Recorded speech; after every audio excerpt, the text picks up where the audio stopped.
বাংলাদেশের অবস্থা ঠিক কেমন জানেন তো? ওই যে গলি ক্রিকেট, একদম তারা জানে না কোন বলে 6 মারতে হয়, কোন বলে 4 মারতে হয়, কোনটা ডিফেন্স করতে হয়।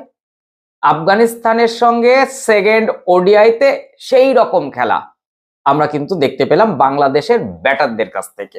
190 রানে আটকে যায় আফগানিস্তান, 191 টার্গেট, কিন্তু বাংলাদেশ একেবারে যেন দৃঢ় হয়ে আজকের ম্যাচটা ছেড়ে দিল।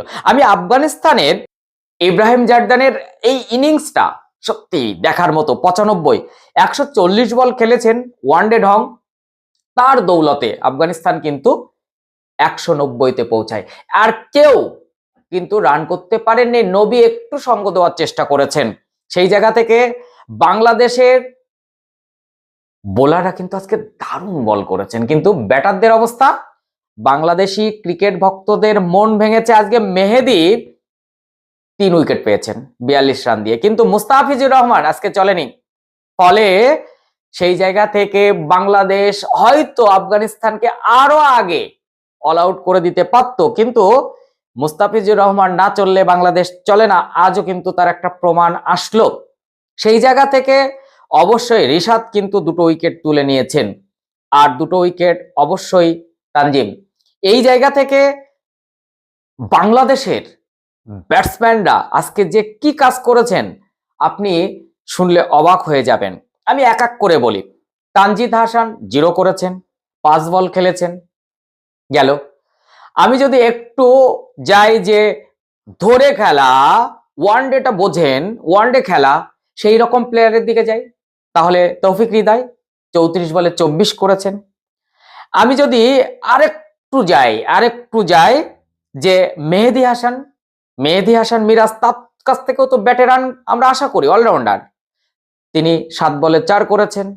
আমি একটু ভালো ব্যাটারদের দিকে যাই। আমি এশিয়া কাপের দুরন্ত পারফরমেন্স দেওয়া সেফের কাছে যাই। সেফ হাসান 23 বলে 22।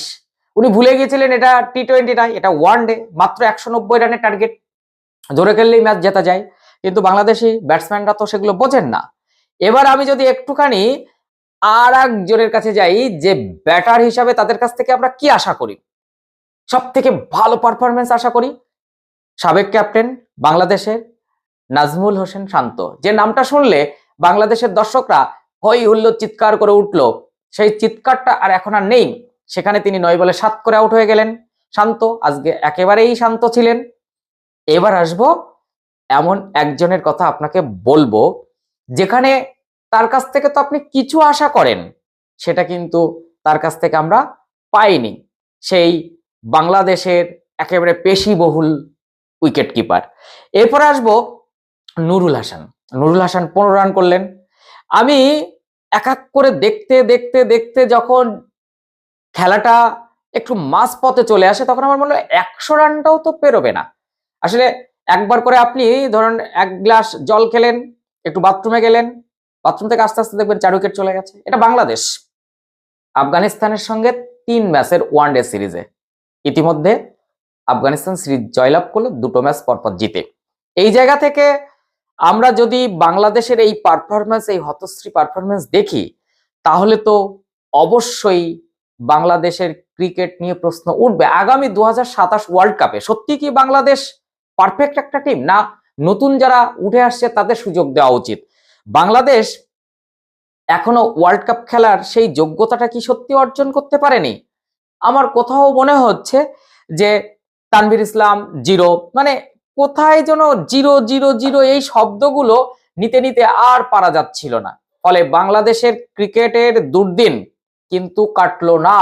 ওয়ানডেতে বাংলাদেশ একেবারে যে ধেড়ো মার্কা হয়ে থাকছে, আজকে কিন্তু বাংলাদেশের দর্শকরা হাড়ে হাড়ে টের পেয়েছে। মাত্র 28.3 ওভারে 109 রানে বাংলাদেশ অল আউট।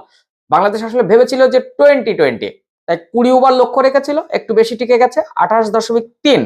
তো একটা ওয়ানডে ম্যাচ 190 রানের টার্গেট, সেখানে 28.3 ওভারে অল আউট, এটা তো মানা যায় না। তো বাংলাদেশের এই রানটা যখন তারা করে 191, তখন কিভাবে উইকেট ফল হয়েছে একটুখানি দেখুন। 0 রানে 1 উইকেট, 25 রানে 2 উইকেট, মানে আপনি একটু নামতা পড়ে নেবেন। 40 রানে 3 উইকেট, 50 রানে 4 উইকেট, 79 রানে 5 উইকেট, আর 99 তখন 6 উইকেট। তখন ভেবেছিলাম কি অবস্থা, সেখানে আরেকটু এগিয়ে যেতে পারতো, 99-এ 7, 99-এ 8, একেবারে 99-99-এ 99-এ 99-এ সব শেষ। তারপরে 109-এ 9, 109-এ গিয়ে 10। আপনি ভাবতে পারলেন যেখানে 75 রানে 5 উইকেট সেখানে 109 রানে অল আউট। এখানে কি বলবো।